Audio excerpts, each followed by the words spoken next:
How do you live life and win the game? Well, in spite of all this stuff that sounds so terrible, there are people that seem to be winning, seem to be fulfilled, seem to be making a difference, seem to have a great deal of joy in their life.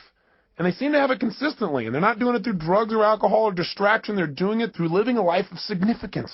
How have they done it? They do what we do in our Date with Destiny seminar. We accomplish 7 things in that seminar. And I bring it up because I hope you'll take the time and actually come, where we'll get your purpose and your mission statement and your values all in the exact order you ideally need them to be, so you're being pulled in the direction you want instead of being pulled in multiple directions. But for right now, here's what we do. And this is what we're going to start doing on this tape. Is the first thing these people have who succeed or are fulfilled is they've decided what the purpose of the game is, at least for right now. Do you follow me on this? They said, okay, I don't know what the purpose is ultimately, but let me just decide. For right now, the purpose of my life is to what? It's to love and be loved. It's to grow. It's to expand. It's to make a difference. Do this. It's do that. They come up with a purpose, which is what I want you to do at the end of this tape. To start. I know it's not the end all and be all from one tape, but I want to get you started on a mission statement, a purpose statement for your life.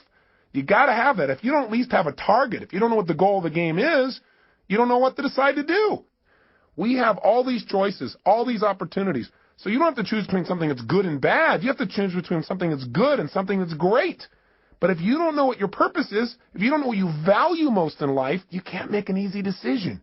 All decision making is value clarification. See, if you don't know where you're going, then you can get there by any road because you're not going to know the difference.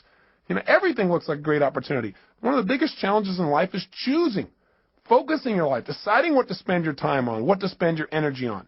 Having a clear purpose allows you to do that. The second thing you want to do to make your life work, and those who succeed do this, is they have fewer rules.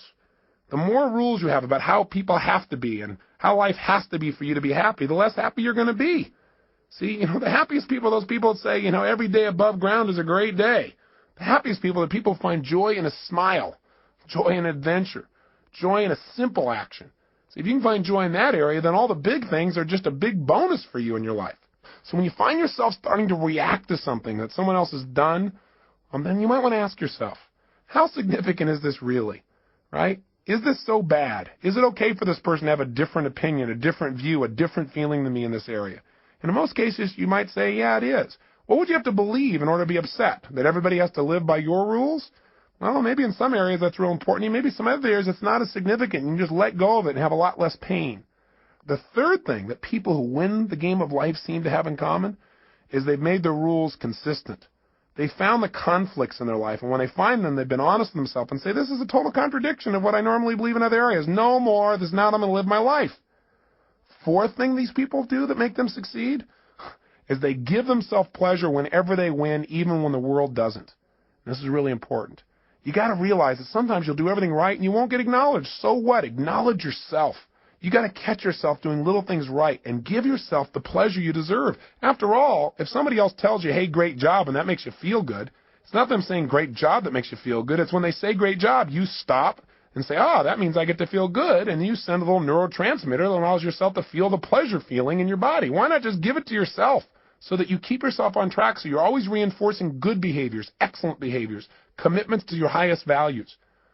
Fifth thing these people have in common is when they screw up, when they don't do things right, when they violate their own values, when they violate their own sense of purpose in life, they give themselves a short burst of pain. They say, hey, this is not who I am. I stand for more.